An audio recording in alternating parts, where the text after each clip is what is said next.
Hello, everybody, and welcome back to Against the Fence. This is the fan cam segment, and today we've got another member of the ATF crew, one who is making his sort of fan cam debut. Really, he's not normally seen on the screen as such, but he does a lot of stuff backstage for us and a lot of prep for us as well. He does. And this is Tommy. Yeah, and love you, Tommy, how are we doing? Much appreciate your presence here tonight. Really good. That card was crazy. Man, what did you make of this overall card? Because, you know, it's got to be one of the best. One of the best. It helps that it was at a normal time. Yeah. Doesn't it? So we're not staying up. We can actually watch Great it. timing. 7 p.m. over good in the UK. fights throughout the prelims as well, wasn't it? So. Yeah. Did you tune in from the prelims as well? Did you catch the prelims or main card? Some of them watching the football during some of them as well. Oh yeah, that was tricky to navigate. I think we had a split screen here, both going next to each other. Yeah. Side by side. But then let's get straight into the main card. Then that's what we're going to talk about specifically at the moment. So kicking things off, obviously we had Ankalaev picking up the win against Oezdemir. What did you make of his performance, and what do you see next for him? Solid performance. I think Oezdemir's getting worse, isn't he? Yeah. He looked very narrow, very tight, didn't really do much. So it was an easy performance from him. Did everything he needed to do, really, didn't he? Yeah. And got a flash knockdown in the late in the first or early in the second, I can't remember now. Now he's ready to go up there, I think, and start getting ready to challenge. Yeah, he's a monster in this division. And with Ankalaev, of course, I mean, he's rising fast. He's doing all the right things in the division. Do you feel like Oezdemir had the right strategy for him? Do you feel like he could have done something a bit better than he had? Yeah, he definitely could have done better. So personally, I thought Oezdemir looked the bigger man. Yeah, I thought he had the power advantage. Didn't use his power. Didn't use his striking. No. He could have done a lot better, but like I said before, he's not looking great at the minute. So maybe he needs to. He's falling on some tough times. He's falling on some hard times. Easier fights and rebuild his confidence and get back up there himself. Yeah. But the next fight on the card, though, I was one of my favorites. I mean, I loved it. I love this guy. He's not one of your favorites, okay? No, you were quite vocal in the chats, and you wanted Jingalang to take the win here. But what did you make of Chimaev's performance? Because he makes these look easy. You can't fault it, can you? You can't fault it. He picked him up, he bear hugged him, and lifted him off the floor. Yeah, and he had no chance. Like, Jingaling had no chance whatsoever. He was screaming at Hasbulla, I think, or his corner in the outside the octagon as he was carrying Jingaling. Like, just literally, just like, hold on, I'll get back to the fight in a second while I talk to. It probably was Dana. It probably was. Might be Dana. It might be Dana. Either way, the guy's. He's a great personality, just inside and outside the octagon, isn't he? Oh, okay. Yeah, you might not say so. You don't see much of him outside the octagon, though, do you? Really? You don't. You don't. Like interviews and stuff like that. He's fairly quiet when he's not fighting. But say he had the chance to fight Leon and got COVID. We'll say twice. Did he pull out twice? Am I right in saying that? I think so. Potentially. I think it was twice. But yeah. It would have been a really good opportunity for him. But why wouldn't he do that? I mean, he's not had a really good opportunity to jump that high up the boards. Does he deserve to jump that high up? Yeah, I think it was a good opportunity that came, and you know. But you look at the fighters like who he's fought tonight, and he's not a household name, is he? He's not. He's not a world beater by any stretch of the imagination. So, let's see what he can do. Like we said on the live stream, maybe go up and fight Magny next. Yeah, I think it is a good shout. He definitely deserves that kind of bit of a step up. Someone who's a bit more of a name. I fancy his chances against Magny as well, to be honest. I mean, Magny, as of late, loves to grapple as well. You know, his size is very awkward for many. But he's a big 170, isn't he? Yeah. Oh, absolutely. But like, you know, I think Chimaev and fight there, but yeah. So would you prefer him to stay at welterweight? I think he's got less of a challenge at welterweight if he can make the weight. Like he had weighing issues. I was only 0.5 pounds, but it'd be good to see him potentially get a title shot there and see how he holds up against the likes of Usman, Covington. Yeah, no, absolutely. And I think if it was a bit of a hiccup at the weigh-ins. Yeah, he made the weight and it was fine, but I think he still needs to get that sort of nutrition down to a T. Because welterweight is the division where we can see him potentially shine. That's what I would like to see him. Hire a nutritionist, make it a little bit easier. I know he made the performance was flawless and he made it look easy, but how many of these dreadful weight cuts are you going to have until? That's it. It's risks. It's fine margins. Isn't one of the other parts, the other areas that we've got to be cautious of is we've not really seen this fight, this guy go a good distance in a fight. So we don't know his weaknesses. Don't have enough data on him at all. Yeah. It's easy to say that he could go and wipe the division out, but he hasn't been tested. He hasn't gone very far into a fight. So once he comes up against that higher caliber of fighter, you just don't get unraveled. You don't know how his cardio will hold up. You just don't know with him having a big weight cut. Yeah. It could tire really quick. It could go all wrong for him. You just don't know, do you, until he gets tested. But like you said, he had that chance against Leon.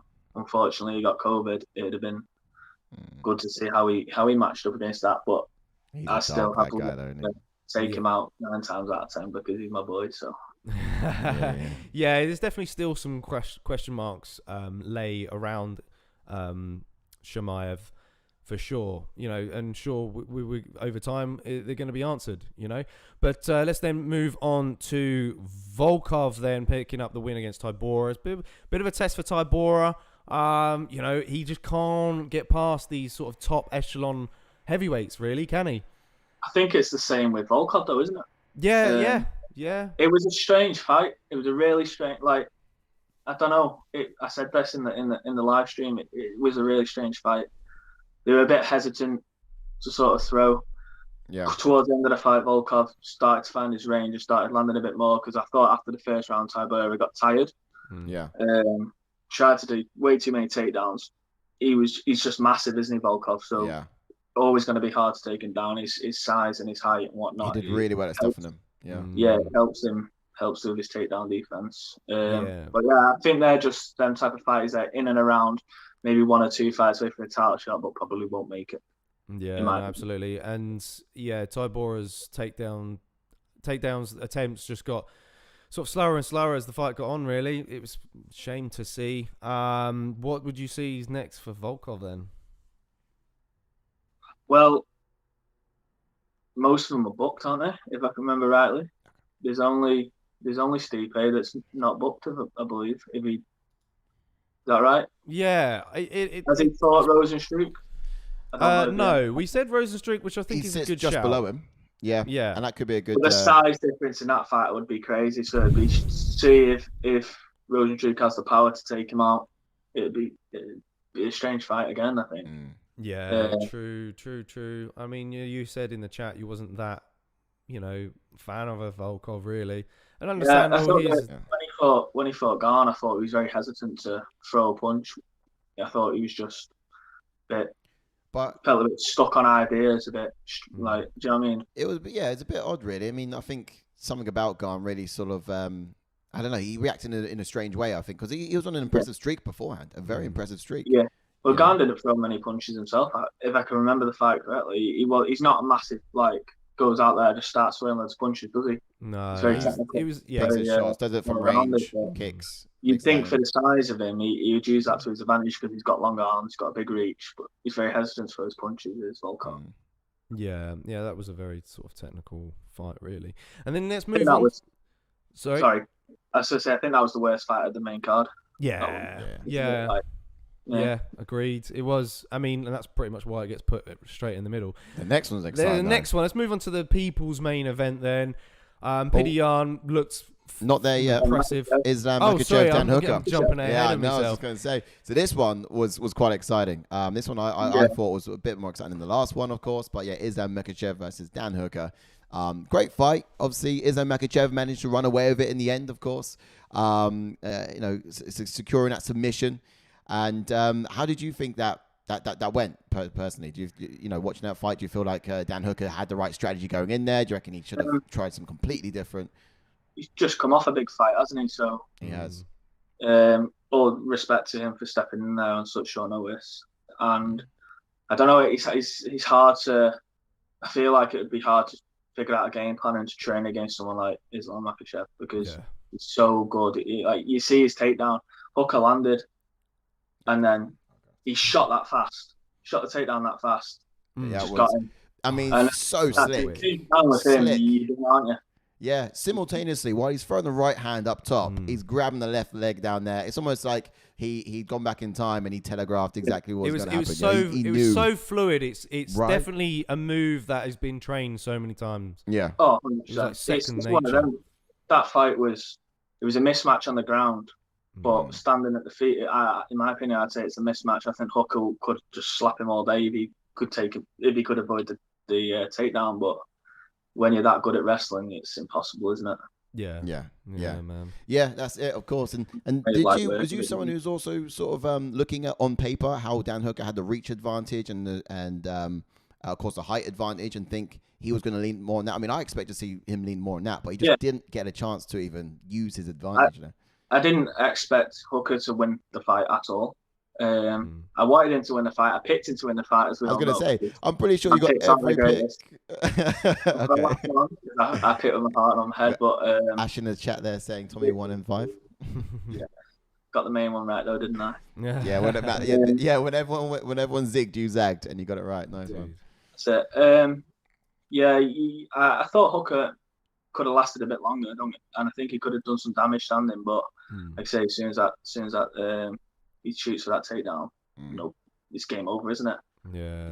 That's how do you stop that when he's that good? That's it. Yeah, and his coach is the GOAT, isn't he? So yeah, absolutely. And so we thought that Makhachev versus Dariush would be next. Do you agree with that idea? And if so, how would you see that go? I'd like to see him go straight up there. Me. Really? Yeah. I do like Islam Makhachev. I think he's a really good fighter. He's a good fight. Ben Hill is just, there's no hype on that fight either. Is there really? True. Yeah. Is he ranked one place above him? 2 places above him? Is he? Ben Hill? I think Ben Hill's probably Ben Hill's like 2nd or 3rd on the rankings. Yeah, I think about 3rd. Potentially. I can't think off the top of my head who else is up there. Without looking at the Gaethje ahead of Dariush. Chandler I think's number 4 now or something. I'd like to see that. Again, Chandler's good with his hands, but it'd be good to see him fight Makhachev. Yeah. One of them again, isn't it? Same as sort of Hooker. If he can avoid the takedown defense, he can take him out. But someone who's a wrestler but also can hit hard. I think Chandler would be a really good fight for a big test. The Ben Hill fight has just got no hype around it, so for me, not really too fussed. Okay, that's fair. Let's move on to. This is now the people's picks, which you were saying earlier, the people's event. This one, yeah. I'm gonna quickly go and get ready because we've got to pop off to a party a bit later on tonight. Yes. But otherwise, you guys continue to enter the card. And Tommy, thanks again for joining in and jumping on the channel, man. It's always a pleasure, and we'll chat and catch up soon. Yeah. But talk about this fight. Cool. Yeah, so let's move on then to the people's main event. Then this was insane and arguably my fight of the night. What did you make of it, and was it your fight of the night? Because it's fucking insane. Oh, it's the main event, wasn't it? Let's be honest. Trying to process it all, it went that fast. It was just like you couldn't blink because 1 minute Yan was landing, then Sandhagen was landing, and it was like, it was just crazy, wasn't it? It's hard to take in. The 25 minutes just went like that. So, I had Sandhagen winning the first 2. I know most people had it 1-1 after the second round. Thought Sandhagen landed the more strikes. Possibly not just the more cleaner strikes, but he certainly outworked him in my opinion. And then Yan just turned it on then, didn't he? And started to really have his own way. It was He shifted through the gears, as the fight was going on. An impressive style as well. It just shows how amazing he is. Yeah. I'm a fan of Sterling, but I'm also a fan of Jan, and I wanted Sterling to win the first one. But now you watch him like Jan, and I'm thinking I wouldn't mind seeing him become champion again, because I reckon he could be the best bantamweight of all time if he carries on the way he's fighting. Yeah, he's just exceptional, isn't he? Every sort of aspect of his game. His takedown defense tonight was outstanding. His striking defense was class. He looked like a proper boxer in there, didn't he? When he was avoiding the shots coming at him. Yeah, didn't really take any clean shots really, except from a flying knee which he took. Ate up pretty easy, and then just sort of had his own way. But after the from 3 to 5 rounds. Yeah, he definitely not showing any weaknesses in there, and you're right in saying that, because of that he can potentially go on to become the greatest bantamweight we've ever seen, to be honest.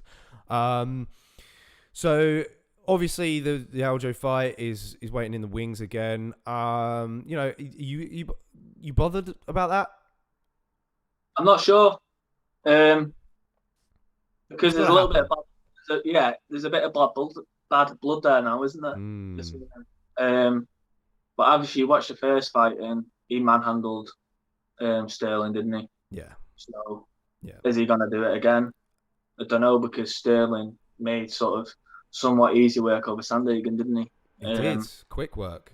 So it's a strange one, because they're all just, you never know, it could go either way. But the way he performed in the last 2 fights, Jan, I just don't see how he loses. No. But I would like to see him fight TJ.